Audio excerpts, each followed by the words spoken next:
Puji Tuhan, hari ini kita akan melihat hari kedua dan ketiga. Tetapi beban saya paling besar ada di hari kedua. Jadi hari ketiga nanti akan disampaikan sebagai sisipan-sisipannya ya. Di hari kedua itu garis besarnya judul besarnya, maksud saya di minggu ke-10 ya, itu adalah kemuliaan dan pemuliaan, seperti yang diwahyukan dalam Injil Yohanes. Walaupun kata kemuliaan ini sudah sangat biasa ya didengar oleh semua orang Kristen, tetapi menurut 2 Korintus, perkara kemuliaan ini adalah suatu rahasia yang sudah tersembunyi. Kalau menurut Kolose 1:27 itu tersembunyi dari kekekalan masuk ke dalam waktu, dari zaman ke zaman. Perkara kemuliaan ini itu sesuatu yang benar-benar bersifat rahasia dan tersembunyi. Ya, itulah sebabnya di 2 Korintus 4 ayat 4 ya, bahwa ilah zaman ini membutakan mata orang sehingga mereka tidak bisa memahami Injil kemuliaan. Ya. Injil kemuliaan ini sesuatu yang disembunyikan, sesuatu yang rahasia, tersembunyi, sulit dilihat. Ya, itu semua karena ilah zaman ini memang membutakan mata orang. Ya, walaupun Injil terus-menerus diberitakan, ya pemahaman orang tentang Injil hanyalah di seputar penebusan, pengampunan dosa, masuk surga, ya kabar gembira yang semacam itu. Padahal kabar yang jauh lebih menggembirakan itu sebetulnya perkara janji kemuliaan. Ya, kabar baik tentang kemuliaan. Inilah Injil kemuliaan yang tercatat di dalam 2 Korintus 4 ayat 4. Ini suatu yang sangat rahasia ya. Tadi kita doa baca Kolose 1 ayat 27. Tetapi kalau kita baca ayat lengkapnya, tadi kita doa bacanya hanya separuh. Kalau kita mulai baca dari awal, ayat ke-27 tuh berkata Allah mau memberitahukan betapa kaya dan mulianya rahasia itu. Ya. Betapa kaya dan mulianya rahasia itu. Ini ayat 27. Di ayat ke-26-nya tuh dijelaskan bahwa rahasia ini tuh tersembunyi dari zaman kekekalan sampai masuk ke zaman waktu, dari zaman ke zaman, sampai akhirnya zaman perjanjian lama. masih tersembunyi dan dibukakan di zaman Perjanjian Baru. Tetapi walaupun sudah dibukakan di zaman Perjanjian Baru, hari ini pun ilah zaman itu masih tetap membutakan banyak orang Kristen untuk melihat Injil kemuliaan itu. Injil sendiri memang diberitakan, tetapi Injil kemuliaan ini, berapa banyak yang memberitakan? Sedikit. Bahkan di tengah-tengah kita pun banyak saudara-saudari tidak menyadari Injil ini. Ya. Apakah rahasia itu? Pertama-tama, tadi kita doa bacakan, Kristus ada di tengah-tengah kamu. Tapi terjemahan aslinya tuh bukan di tengah-tengah, tetapi di dalam kamu. Ya, kalau di tengah-tengah itu berarti misalnya kita ada banyak orang, Tuhan ada di antara kita, gitu kan. Bukan, seharusnya Kristus ada di dalam kamu. Nah, perkara Kristus ada di dalam kaum beriman pun juga umumnya di kekristenan tidak menyadari mereka. Di tengah-tengah kita, puji Tuhan, kita terus-menerus diterangi tentang Kristus yang berhuni di dalam. Tetapi di tengah-tengah kekristenan, ketika mereka memuji Tuhan, mereka memandangnya ke langit. Karena bagi mereka Kristus itu bukan ada di dalam mereka, tetapi ada di surga, di sebelah Bapa. Ini membuktikan bahwa memang benar Kolose 1 ayat 27. Ini tuh satu rahasia. Ya. Tetapi kita bersyukur Kristus ada di dalam kita. Ini menjadi satu berita yang terus-menerus kita dengar di dalam pemulihan Tuhan. Nah, tadi kita doa baca ini dan kalimat berikutnya tuh, Kristus yang ada di dalam kita adalah pengharapan. Jadi ketika Anda mengharapkan sesuatu, ingat, pengharapan itu ada di dalam Anda. Jangan mengharapkan apa-apa yang ada di luar diri Anda. Pengharapan itu ada di dalam diri Anda dan saya, berhuni di dalam diri kita. Apa yang kita harapkan? Yang kita harapkan Kristus yang ada di dalam kita itu masih tersembunyi di dalam diri kita itu. Suatu saat itu seperti bunga. Ya, bunga itu awalnya tersembunyi di batang pohon, di dalam akarnya, di dalam pohon itu, tersembunyi. Tapi suatu saat bunga itu mekar, muncul, keluar. Dan ketika bunga itu mekar, maka bunga itu dimuliakan. Kristus hari ini seperti bunga tersembunyi di dalam kita. Kristus itulah pengharapan kita. Kita berharap Kristus ini akan dimuliakan seperti bunga itu, muncul, keluar, mekar. Inilah pengharapan kita.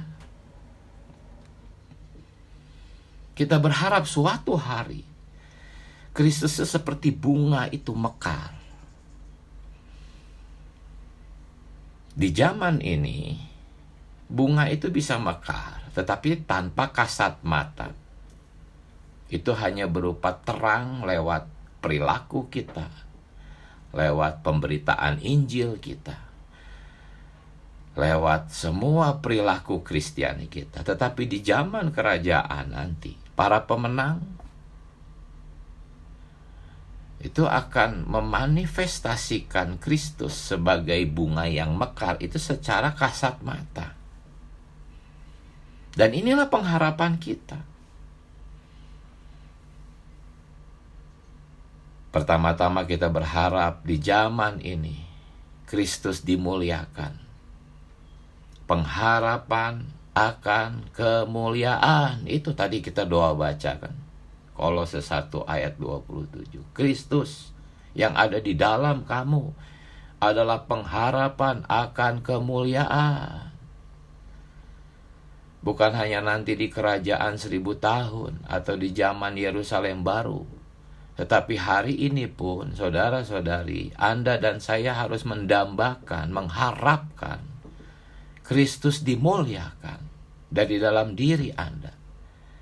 Pertama-tama di zaman ini secara tidak kasat mata, tetapi tetap tertampak oleh orang-orang di sekitar kita. Jikalau kita sedemikian memperhidupkan Kristus, memuliakan Kristus, maka di zaman kerajaan, secara kasat mata kita akan memuliakan Tuhan. Kemuliaan itu menjadi sesuatu yang termanifestasikan. Inilah pengharapan kita. Mulai dari sekarang zaman penghidupan gereja, Anda harus berdoa, Tuhan, Engkau di dalam diri hamba, Tuhan, adalah pengharapan akan kemuliaan. Mekarlah, keluarlah, muliakanlah dirimu dari diri hamba ini.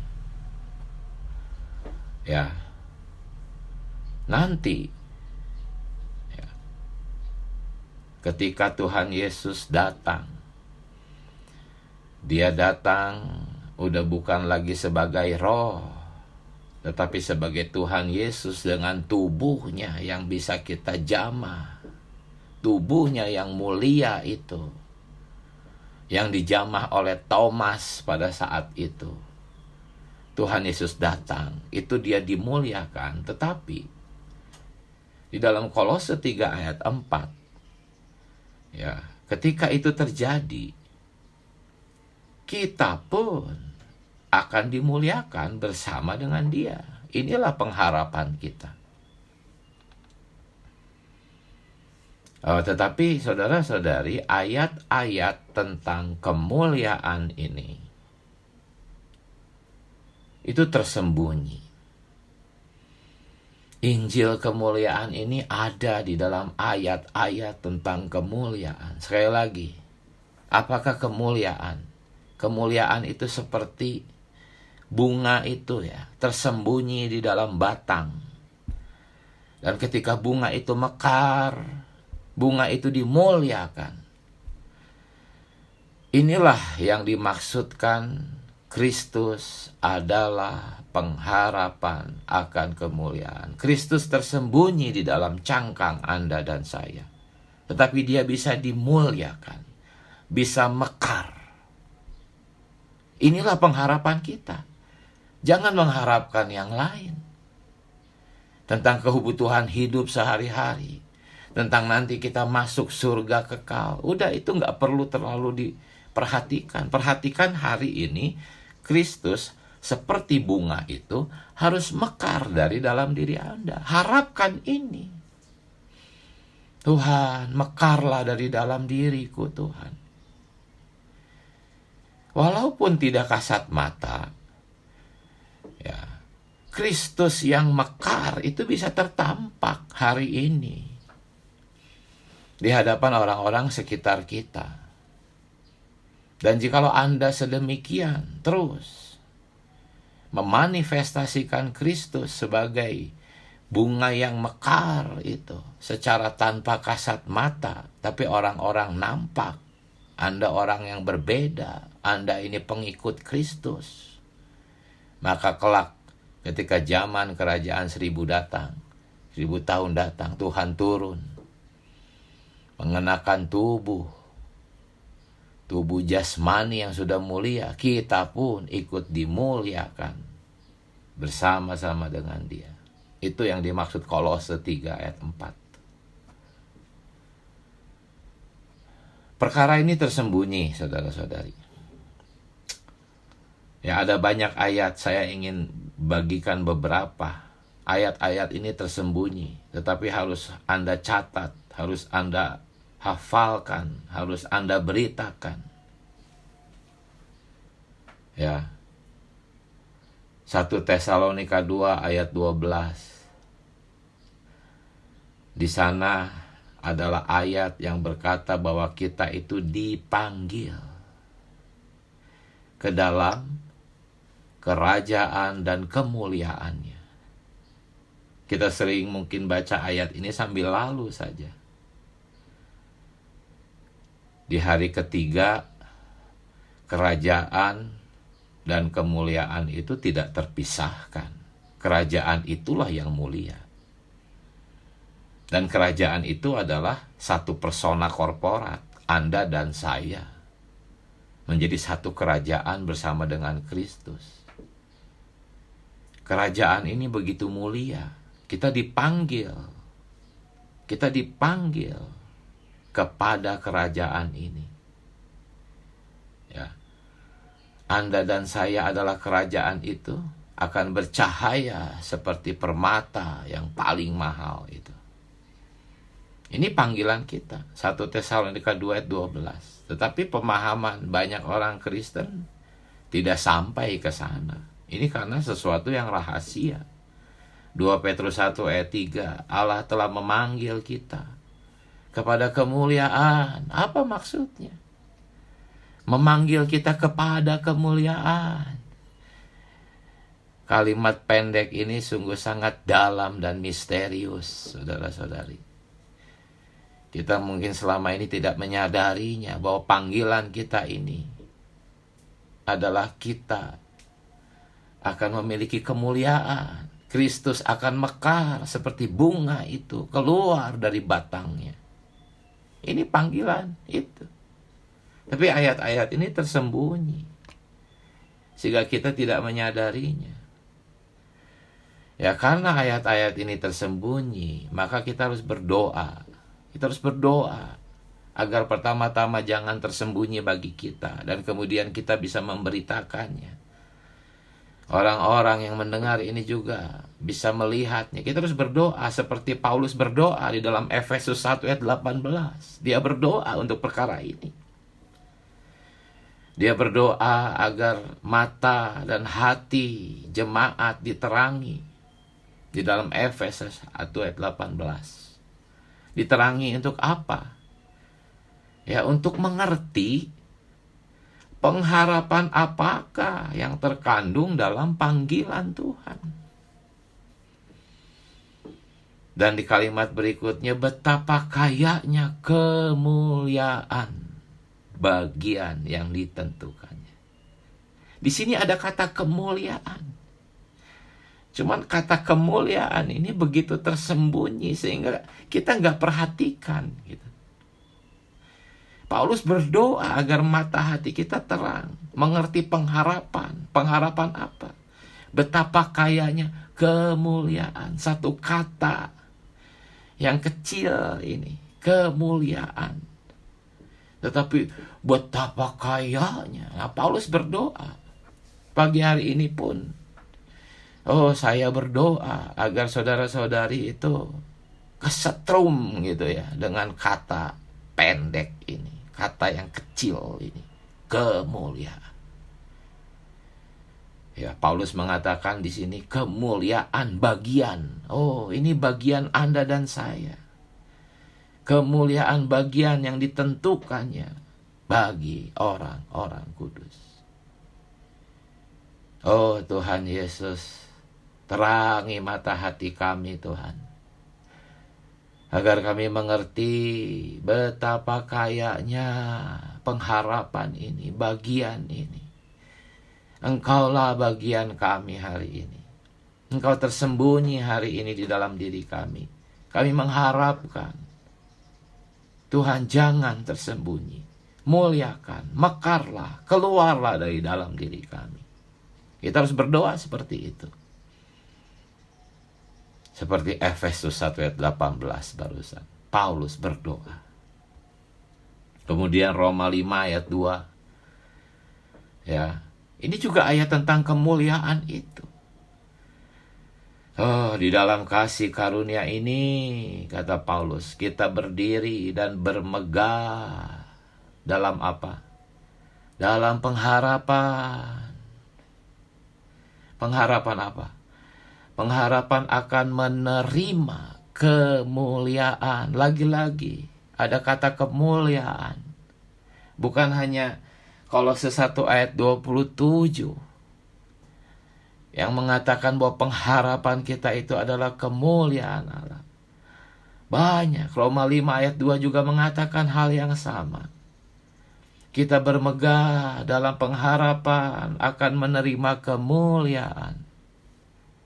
Pernahkah Anda bermegah, bersuka cita, memuji Tuhan? Haleluya. Terima kasih buat pengharapan ini Tuhan. Engkau sebagai bunga yang tersembunyi itu akan mekar keluar dari dalam diri saya. Pernah gak kita bermegah seperti ini? Pernah gak kita kegirangan karena pengharapan akan kemuliaan macam ini? Sungguh ini ayat-ayat yang sangat tersembunyi bagi kita, saudara-saudari. Ya, 2 Tesalonika 2 ayat 14. Ini ayat tentang kemuliaan. Untuk itulah ia telah memanggil kamu. Memanggil kamu oleh apa? Oleh Injil yang kami beritakan. Sehingga kamu sehingga kamu boleh memperoleh apa?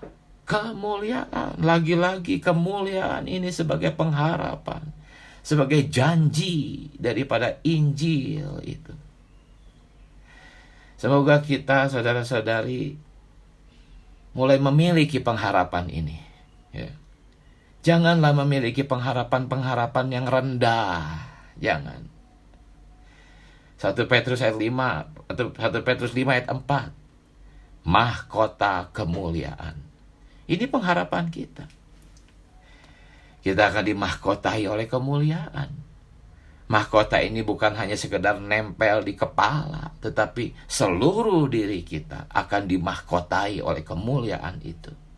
Kitalah kemuliaan itu.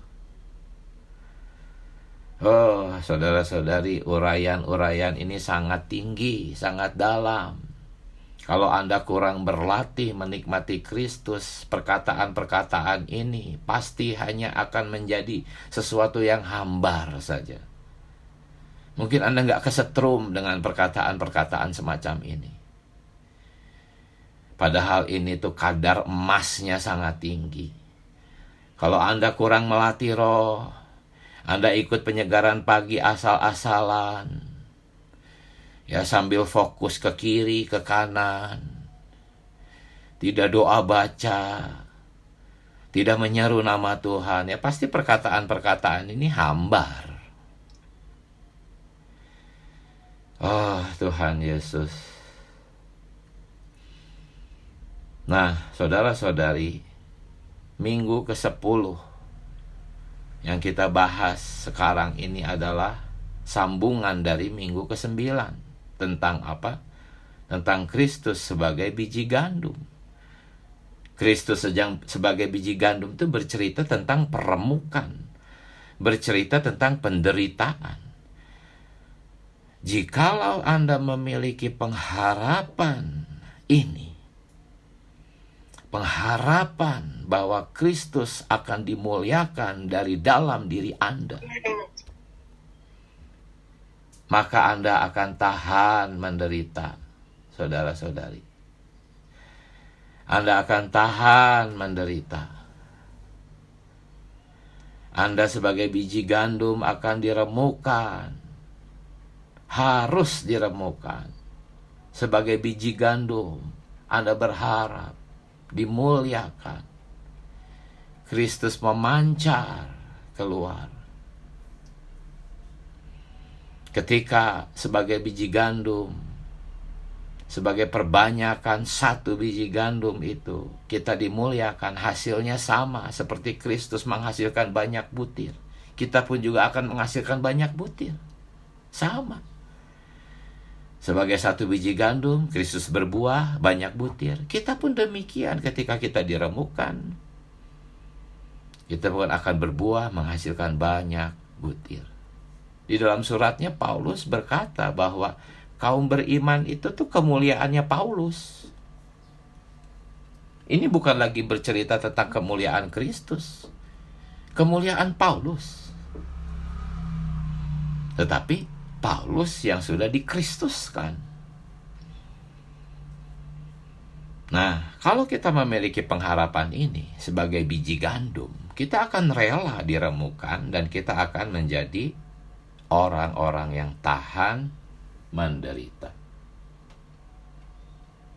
Tadi Ibrani 2 ayat 10. Kita doa bacakan bahwa kemuliaan itu dirintis oleh Kristus melalui penderitaan. Memang Ibrani 2 ayat 10 ini tentang penderitaan yang dialami Kristus, tetapi ada ayat yang serupa di dalam 1 Petrus 5 ayat 10. Ini juga tentang ayat tentang kemuliaan. Dia memanggil kita kepada kemuliaannya. Di dalam 1 Petrus 5 ayat 10 ini.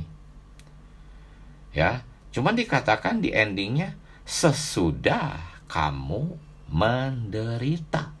Nah, ya, ini 1 Petrus 5 ayat 10.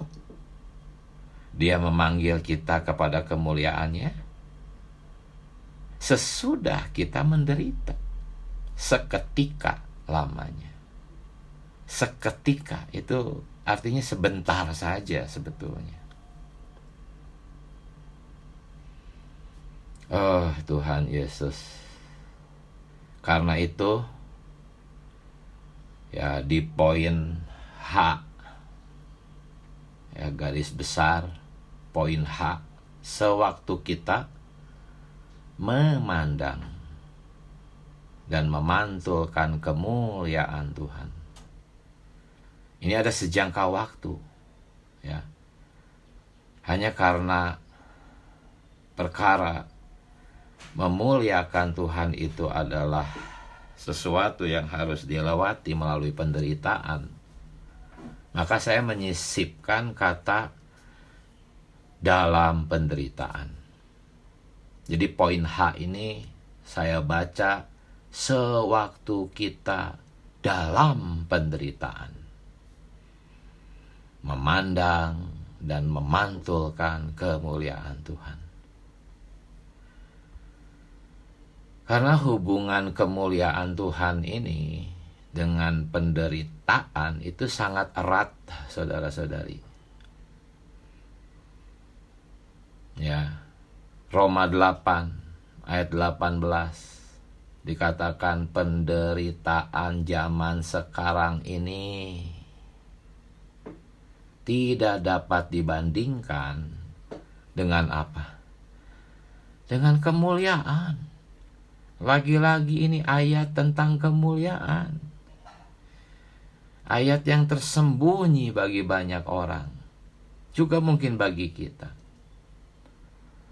Ya, dan ini berkaitan erat dengan penderitaan. Tetapi penderitaan ini hanya seketika lamanya, ya. Kemudian 2 Korintus 4 ayat 17. Kemuliaan kekal ini jauh lebih besar dari penderitaan ringan yang kita alami. Ya, kemuliaan ini selalu berkaitan dengan penderitaan. Tetapi di ayat-ayat ini penderitaan itu menjadi kecil sekali.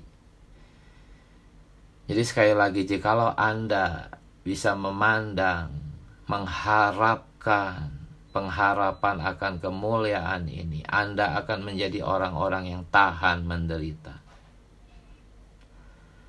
Ya, di hari ketiga itu ada perkataan ya menyeberang sungai. Penderitaan itu ya seperti menyeberang sungai yang pendek. Ketika kita tiba di seberang tanah permai yang luas, kita menengok ke sungai, betapa pendeknya menyeberang sungai itu. Ya, penderitaan ini sangat erat hubungannya dengan kemuliaan. 1 Petrus 1 ayat 6 dan 7. Ya, maksud semuanya itu, apa semuanya itu? Itu berbagai-bagai pencobaan, penderitaan. Ya, maksud semua pencobaan itu ialah untuk membuktikan kemurnian imanmu yang jauh lebih tinggi nilainya daripada emas yang fana, yang diuji kemurniannya dengan api, sehingga apa? Kamu berperoleh puji-pujian dan apa? Kemuliaan. Lagi-lagi ini tentang kemuliaan, janji kemuliaan. Cuman ayat-ayat ini memang tersembunyi. Satu kata yang kecil ini memang tersembunyi. Kita kurang memperhatikannya. Dari tadi saya sudah banyak mengungkapkan ayat-ayat yang mengandung kemuliaan yang besar ini. Ini harus menghibur kita yang sedang menderita, saudara-saudari. Bagi saudara-saudari yang sedang menderita sakit, ya. Oh Tuhan Yesus, ini akan menghibur Anda. Dalam Roma 8, 21 sampai 25 ada janji tentang pembebasan tubuh. Anda yang sedang sakit akan terhibur jikalau Anda mendoa bacakan Roma 8 ayat 21, 25. Tubuh Anda yang sedang sakit itu sementara saja. Sebentar saja. Hanya sisa umur Anda. Kelak tubuh Anda itu akan dilepaskan dari dalam diri Anda, dan Anda akan masuk ke dalam kemuliaan. Ini penghiburan bagi kita. Anda akan tahan menderita jikalau Anda mengharapkan pembebasan tubuh ini. Ya, yang menurut 1 Korintus 15 ayat 40 itu tentang kemuliaan juga. Tetapi kemuliaan tubuh surgawi. Ini ayat-ayat tentang kemuliaan yang tersembunyi, saudara-saudari. Rahasia. Dari kekekalan tersembunyi masuk ke zaman perjanjian baru pun masih tersembunyi. Tetapi kita bersyukur. Di pemulihan Tuhan kita melihat perkara kemuliaan ini. Oh Tuhan Yesus, penderitaan jenis lainnya selain penyakit apa? Dikatakan di dalam Yohanes 7 ayat 18, barang siapa berkata-kata dari dirinya. Dirinya di sini itu adalah egonya. Ia mencari hormat atau memuliakan dirinya sendiri. Oh, saudara-saudari, saya sendiri merasakan ketika menyangkal ego itu menderita. Saya sering gagal, saudara-saudari, dalam perkara ini. Karena memang menyangkal ego itu adalah penderitaan. Saya sendiri sering gagal dalam perkara ini, saudara-saudari. Ini penderitaan jenis lain. Sering kali saya bertobat, Tuhan ampuni saya. Saya gagal menyangkal ego. Oh Tuhan Yesus. Tetapi kita harus terus berlatih, saudara-saudari. Ketika kita jatuh, jangan berhenti di dalam kejatuhan kita. Karena Tuhan pun sama. Saya sendiri cukup kaget ya. Ternyata Tuhan pun sebagai manusia, dia memiliki ego. Di dalam Yohanes 8 ayat 54, Tuhan Yesus berkata, jikalau aku memuliakan diriku sendiri, maka kemuliaanku itu sedikit pun tidak ada artinya. Saya heran awalnya ini. Ini kan Tuhan Yesus. Dia dilahirkan bukan dari manusia, bukan dari Yusuf, dari Roh Kudus. Tapi ternyata Tuhan Yesus pun punya satu keinsanian sebagai manusia. Dan dia berkata bahwa sebagai manusia, ya, kemuliaannya itu tidak ada artinya sedikit pun.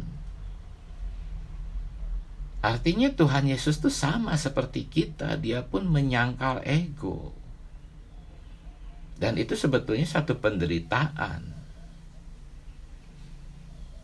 Sebaiknya kita menyadari mulai sekarang bahwa ketika kita menyangkal ego, ini paling sering kita gagal di dalam hal ini. Termasuk saya. Bukan hanya Yohanes 8 ayat 54, saudara-saudari. Di dalam Yohanes 5 ayat 30, ayat 31, pasal 7 ayat 16, ayat 17, dan seterusnya masih banyak. Di sana Tuhan selalu berkata bahwa dia bukan berkata-kata dari dirinya, bukan bekerja dari dirinya sendiri. Dia betul-betul menyangkal egonya. Dan ketika kita menolak ego, inilah penderitaan. Penderitaan dengan kemuliaan itu sangat erat kaitannya, saudara-saudari. Nah, sebelum saya melanjutkan ke poin berikutnya di hari kedua, ada sisipan penting di hari ketiga ketika kita membicarakan hal yang barusan. Apa? Bahwa Kristus pun memiliki ego. Harus hati-hati ya. Jangan sampai kita nanti disangka merendahkan Tuhan. Ya, di dalam pembacaan hari ketiga itu ada satu prinsip yang bisa membantu kita dalam hal ini. Di sana dikatakan dalam Ibrani 1, Ia adalah Allah. Dalam Ibrani 2, Ia adalah manusia. Ia di sini adalah Kristus. Di dalam Ibrani 1, Kristus adalah Allah. Di dalam Ibrani 2, Kristus adalah manusia. Nah, ketika kita membaca Ibrani 1, kita harus memberikan perhatian penuh kepada keilahian Tuhan. Tetapi ketika kita membaca Ibrani 2, kita harus memberi perhatian penuh kepada keinsaniannya. Jadi ketika kita berkata bahwa Kristus pun memiliki ego, kita sedang memperhatikan keinsaniannya. Ya. Dan yang di hari ketiga garis besar itu semua tentang keinsanian Tuhan. Dan bahkan sampai Yerusalem baru pun di sana tentang keinsanian Tuhan. Tuhan sebagai yang insani. Kalau Tuhan sebagai yang ilahi, ya sudah jelas dia memiliki kemuliaan itu. Tetapi sebagai yang insani, dia sama dengan kita melalui proses penderitaan. Nah, kembali ke garis besar hari kedua yang poin I. Ya, ini tentang apa? Tentang keselamatan. Keselamatan yang lengkap itu adalah keselamatan yang adalah kemuliaan atau pemuliaan kita. Kita jarang sekali menghubungkan perkara kemuliaan dengan keselamatan. Padahal keselamatan yang sempurna, yang lengkap, yang kita sering sebut dengan keselamatan organik itu menghasilkan kemuliaan. Inilah sasaran kita. Ini di dalam 2 Timotius 2 ayat 10. Ayat tentang kemuliaan yang tersembunyi itu. Dikatakan di sana keselamatan dalam Kristus Yesus. Ada kata dengan. Artinya ada pelengkapnya. Dengan kemuliaan yang kekal. Jadi keselamatan dalam Kristus Yesus itu dengan kemuliaan, lengkap. Tanpa kemuliaan tidak ada keselamatan lengkap. Inilah 2 Timotius 2 ayat 10. Ya, kalau poin K tadi sudah disinggung bahwa kerajaan dan kemuliaan itu tidak terpisahkan. Saudara-saudari, Anda dan sayalah kerajaan itu. Yang bercahaya itu memang dikatakan adalah kota. Ya, poin J, poin K, poin L, M, N itu tentang kota, tentang Yerusalem baru. Tetapi sadarilah, ya, kerajaan ini adalah satu persona korporat. Perhatikan poin L. Seluruh kota itu persona korporat. Ini adalah satu puncak wahyu yang paling tinggi. Saudara-saudari, kita ini manusia dijadikan Allah dalam hayat dan sifat, ya, tetapi tidak di dalam kealahan. Kitalah yang akan menjadi kota itu.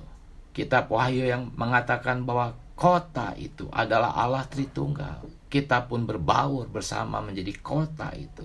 Kota itu adalah satu persona korporat. Kerajaan itu juga adalah satu persona korporat. Wah, ini satu perkataan yang sangat tinggi, saudara-saudari. Inilah sasaran ekonomi Allah, poin N, ya.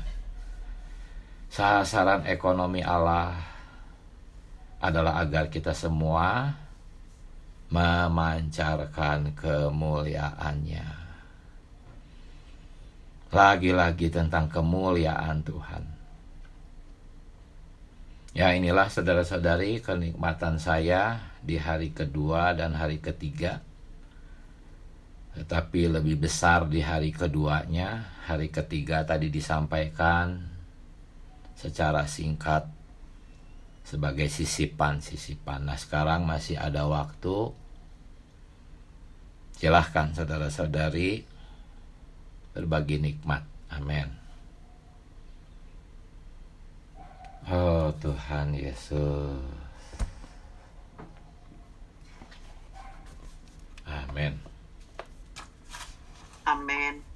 Puji Tuhan. Boleh saya ya Pak? Silahkan saudari, boleh. Amin.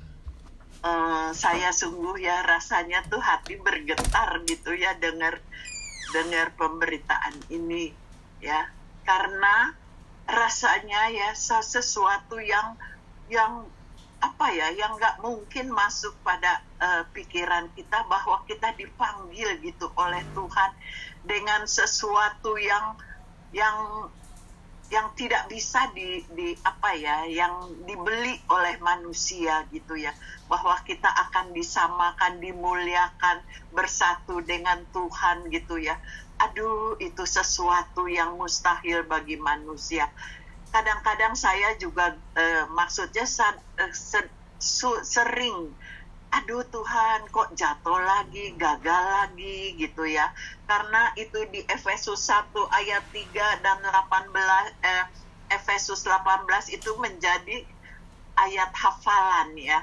Kita dipanggil untuk dikuduskan, diinikan ya, untuk dikuduskan, memilih kita supaya menjadi kudus dan tak bercacat. Itu aja udah berat gitu ya rasanya ya. Tetapi makin belajar saya mengerti tentang jiwa kita, ego kita ya, yang harus diremukkan gitu ya. Jadi kesusahan, penderitaan yang kita alami itu kayaknya buat saya kebanyakan di jiwa ya. Karena banyak perkara yang biasanya kita kerjakan menurut kehendak kita sendiri, bebas. Tapi kita percaya Tuhan, kita mau jiwa kita juga diremukkan supaya Tuhan dapat sepenuhnya gitu ya, menjenuhi roh jiwa kita. Nah, melalui pemberitaan ke-10 ini sungguh nggak membuat kita patah hati gitu ya, bahwa penderitaan yang kita alami sekarang juga itu untuk menuju suatu kemuliaan yang Tuhan sediakan. Kalau kita mau mulianya saja tetapi jiwa kita masih duniawi, masih campur-campur, bagaimana kita bisa melihat kemuliaan Tuhan? Jadi sungguh berita ini ya membuat saya kagum, bergairah, dan rasanya Tuhan, Engkau ini nggak bisa dibilang menyediakan kemuliaan bagi anak-anaknya. Mau gitu ya menjadi satu dengan kita manusia yang banyak dosa, yang macam-macam jeleknya. Tetapi justru melalui penderitaan ini kita dibersihkan ya, ego kita diremukkan supaya sungguh-sungguh Tuhan dapat meraja ya di dalam jiwa kita. Sungguh satu penghiburan, satu sukacita dan pengertian ya bahwa memang Tuhan mau kita bersatu esa dengan Dia di dalam kemuliaan nanti. Dan sekarang kita juga bisa merasakannya gitu ya, kemenangan-kemenangan jika kita memandang pengharapan akan kemuliaan itu. Kayaknya itu aja yang saya dapat. Sungguh saya bersuka cita dari kemarin. Saya sungguh menikmati pelajaran di hari ke-10 ini. Terima kasih Pak Deki untuk terang yang sungguh-sungguh mencelikan mata rohani. Ya. Amin. Amin. Puji Tuhan. Amin. Silakan saudara-saudari. Amin. Tuhan Yesus, silahkan disambung pembagian nikmatnya. Amin. Amin. Amin. Amin. Puji Tuhan ya.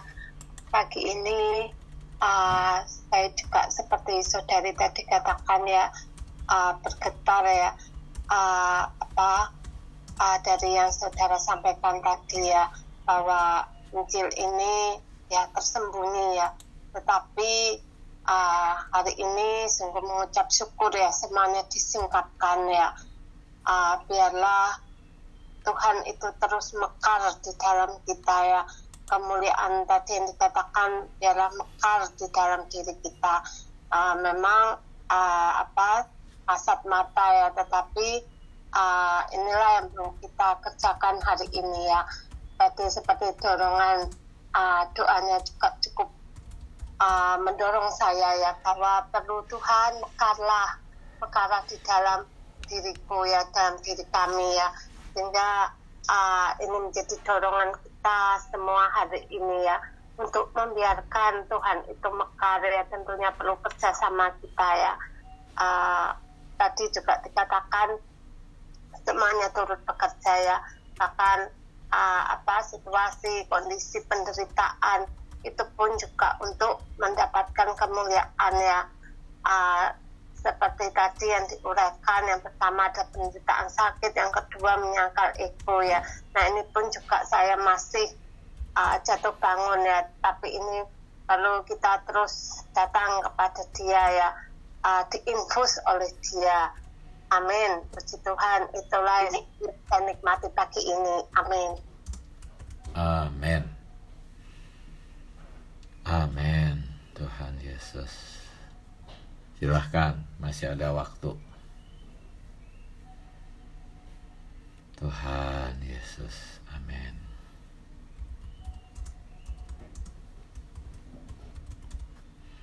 Mari saudara-saudari, silahkan manfaatkan waktu sisa.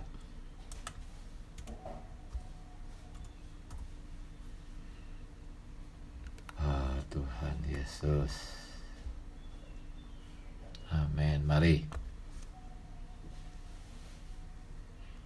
Amin, saudari, puji Tuhan. Jadi saya mendapati ini itu suatu kesempatan ya, kita sudah di pemulihan ini ya, beroleh belas kasih Tuhan ya. Nggak tahu kenapa kok bukan orang lain ya, saudara-saudari ya. Jadi ini kesempatan kita ya, semoga kita mau bijak-bijak menggunakan kesempatan ini, mendapatkan Tuhan lebih banyak ya. Sekarang sudah tahu memang jalannya ya melalui penderitaan ini, karena kan hayat daging ini harus dikerapkan. Saya pernah bilang ke satu orang saudara ya, aduh saudara, kalau saya ini saudara ini kok enak ya, maksudnya dalam artian di proses Tuhan itu udah banyak gitu kan. Jadi ya saya bilang ke dia, saya juga iri gitu. Tapi saudara ini bilang, loh saudari, daging kita ini sama gitu. Jadi setiap orang yang sudah didapatkan Tuhan, pada akhirnya pasti akan diproses ya saudari-saudari ya, mau nggak mau. Nah, tapi kalau misalnya kita menunda-nunda waktu, ya kita juga yang rugi ya saudari. Jadi semoga kita mendapatkan Tuhan selama masih dikasih kesempatan sekarang. Amin. Haleluya. Puji Tuhan. Amin. Masih ada satu orang, silakan. Satu saudara-saudari. Amin.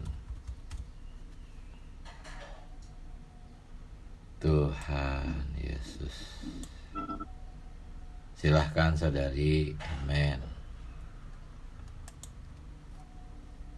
Tuhan ya, tadi sudah diberikan ayat demi ayat ya, kemuliaan dan pemuliaan ya. Kemuliaan ini adalah suatu rahasia yang tersembunyi dari kekekalan, dan hari ini tersembunyi ya di banyak orang kekristenan. Perkara tentang kemuliaan ini ya juga tersembunyi bagi saya ya, karena saya masih diduduki oleh banyak kemuliaan yang fana ya. Saya masih suka akan dunia ya, dalam arti mungkin pekerjaan, banyak hal, juga ego ya. Betapa ruginya saya ya kalau saya tidak bisa melihat perkara ini. Ayat-ayatnya sudah dibentangkan sekian banyak ya, perlu saya dengarkan lagi rekamannya, saya catat lagi, saya doa bacakan, karena saya sudah yakin bahwa saya itu tidak mau menderita. Saya tuh maunya lancar, enak, sedikit perkataan yang menyakitkan aja, sedikit suatu situasi yang sulit saya udah anti ya. Tetapi hayat yang menang itu sanggup ya, menahan semua itu, menerima semuanya itu. Di pengharapan saya hanya di dalam Kristus saja, di dalam Tuhan. Itu saya mau berdilalah, Tuhan belas kasihani saya, mau berjuang ya, berdilalah, terus menikmati Tuhan, terus mendoa, bacakan firman, sehingga hayat yang menang itu sanggup ya, menerima penderitaan demi penderitaan, karena hasilnya adalah kemuliaan. Kalau Tuhan mengaturkan situasi demi situasi dan saya menolak, saya tidak ada kemuliaan. Bahkan di hari ini pun saya tidak bisa memperhidupkan kemuliaan itu yang adalah diri Kristus itu sendiri. Tuhan Yesus, terima kasih untuk berita hari ini. Rahasia ini adalah Kristus ada di dalam kita ya. Kristus itu bukan di antara kita, tetapi Kristus itu ada di dalam kita. Ya, ini adalah pengharapan kita, pengharapan yang ada di dalam kita suatu saat muncul juga, suatu hari ini juga muncul. Tuhan Yesus Kristus dimuliakan melalui kita. Di zaman ini seperti bunga ya, bunga itu tersembunyi, tetapi suatu saat akan terbit. Juga kiranya nanti ketika Tuhan datang, Tuhan Yesus, Tuhan menyatakan dirinya, kemuliaannya pun juga bisa muncul dari saya. Ini adalah perkara Tuhan semakin tersusun dalam diri saya. Amin. Puji Tuhan. Amin. Mari kita menyeru nama Tuhan, saudara-saudari. Amin. Tuhan Yesus, Tuhan Yesus, biarlah bagi kami perkara kemuliaan ini bisa menjadi pengharapan kami. Amin. Biarlah Tuhan, mata kami boleh melihat terus menerus semakin jelas perkara kemuliaan ini. Amin. Tolong kami juga memberitakan Injil kemuliaan ini. Amin. Tolonglah kami Tuhan, berada di dalam bagian ini. Amin.